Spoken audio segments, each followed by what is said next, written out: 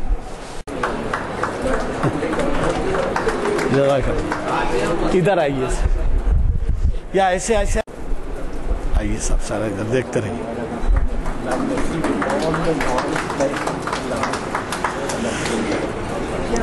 اس کے بعد میں جناب افتخار حسین صاحب سے گزارش کرتا ہوں, وہ بہت زیادہ ہمارے ساتھ معاون ہوتے ہیں ایسے موقعوں کے اوپر, اور ہماری محافل کے جیسے کہ میں نے کہا کہ خصوصاً اقبال شناسی کی محفل کے وہ روح رواں ہیں, وہ تشریف لائیں اور گل پوشی کریں.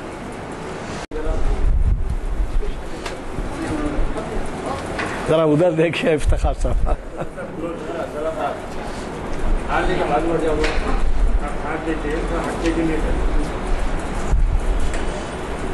ایسی بھی نہیں ہے سامنے.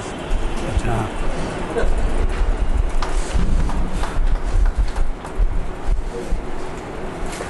ہاں, ادھر سے آئیے, ادھر سے آئیے.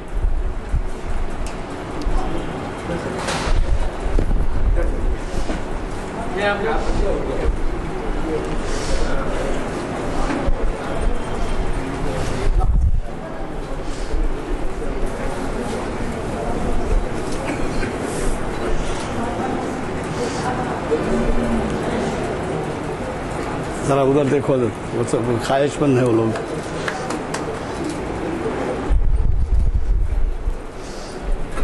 ایجوکیشن سوسائٹی چلتا ہے وہ نہیں آتا نا. سینٹر فار اسلامک ایجوکیشن یہاں پر ہے, اور وہ اس کے کیا کہوں کہ روح رواں ہیں, اور ان کی جانب سے centre for Islamic education distance mode اس کی جانب سے.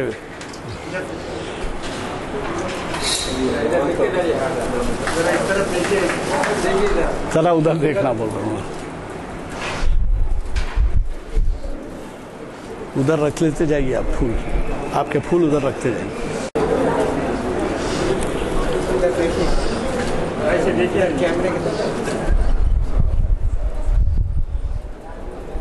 امتیاز الدین صاحب گل پوشی کریں گے 2000. آئیے چلو بابا.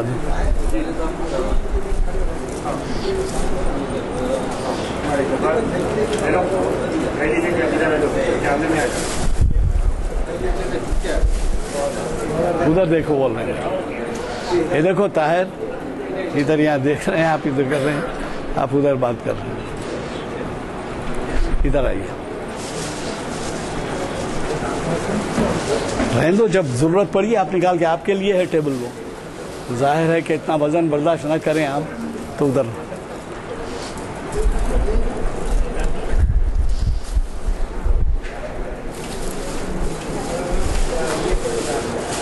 اس کے بعد ممتاز یارالدولہ وقف کی جانب سے سیکریٹری محبوب عالم خان صاحب آنا چاہتے تھے, کچھ مجبوریات کی وجہ سے نہیں آئے. انہوں نے اپنے لیگل ایڈوائزر خواجہ معیز الدین صاحب کو بھیجا ہے, وہ گل پوشی کریں گے پہلی بار.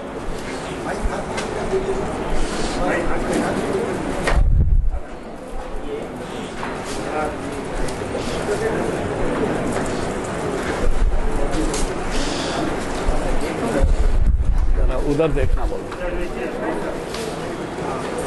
چلیے ادھر سے آئیے.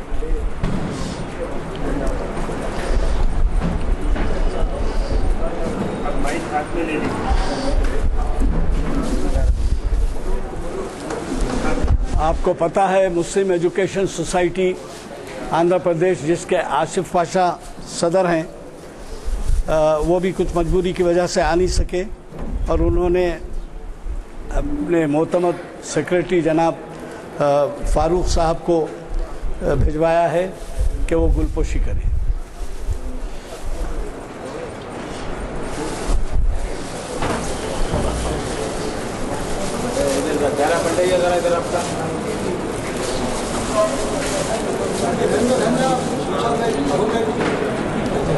شادی میں بھی نہیں پہنے ہوئے.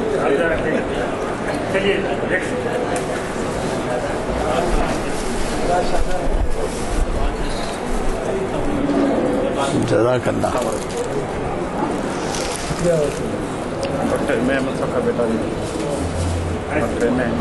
میں اب ایک محترم شخصیت حیدرآباد کے جانے مانے بزرگ ابراہیم ضیائی صاحب سے گزارش کرتا ہوں کہ وہ کچھ تحفے پیش کرنا چاہتے ہیں. وہ تحفے پیش کریں. ذرا تکلیف تو ہوں گی آپ کو. یا ادھر سے آتے ہیں, ادھر سیڑھیاں ہیں. انعام الحق صاحب. چلیے ادھر آئیے صاحب. احتیاط سے ذرا سنبھالیے. ہاں ادھر سے آئیے.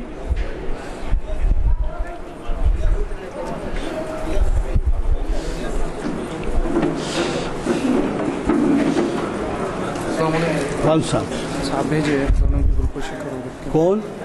رحیم خان صاحب. کس کی طرف سے؟ آپ ہٹو جی, حضرت ادھر آ رہے ہیں. کیا آپ دیکھا رہے میں اسکول کی طرف سے, اردو ماڈل اسکول کی. اچھی بات ہے, ٹھیک ہے آپ آئیے. آپ کا نام؟ فیاض. فیاض صاحب. اتنی دیر سے آتی ہے. ہاں 15 منٹ لا دیتا ہے تو کانٹیکٹ کرنا. یہ وقت آ کے بولتے ڈائس کے اوپر پورا طے ہو کے پھر سے بن گئی.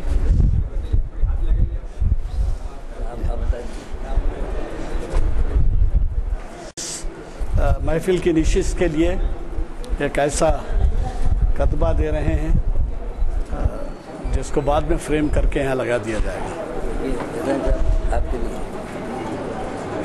جزاک اللہ. بہت بہت. ارے چپ بولنا چاہ رہا ہوں. جی فن بولو. ہاں بولیے.